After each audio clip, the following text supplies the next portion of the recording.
Nation one election में जो high level committee की रिकमेंडेशंस थी उसको एक्सेप्ट किया है। High level committee recommendations on one nation one election, on simultaneous elections, that those recommendations have been accepted today by the Union Cabinet. And as you are aware, 1951 से 1967 तक election simultaneously होते थे।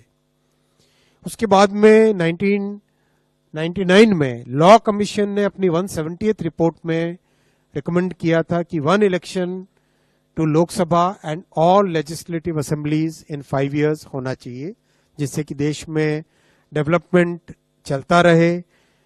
जो बहुत सारा खर्चा होता है इलेक्शंस के कारण वो न हो, बहुत सारा लॉ एंड ऑर्डर और क्रिमिनल जस्टिस सिस्टम जो बाधित हो जाता है, because policeman are totally deployed in maintaining the election law and order, वो सब जो बड़ा एक बहुत बड़ा एक डिसरप्शन रहता है वो ना हो।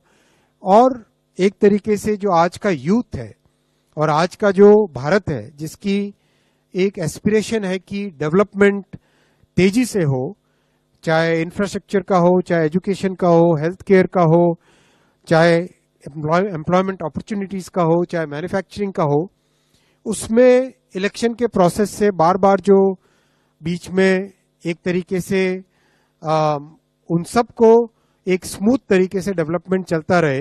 और इस पॉइंट ऑफ व्यू से बार बार ये रिकमेंडेशन, ये सजेशन देश में जगह जगह से अलग अलग फोरम से आया है। पार्लियामेंट्री कमेटी ने भी 2015 में अपनी 79th रिपोर्ट में कहा था गवर्नमेंट को कि suggest methods for simultaneous elections in 2 phases।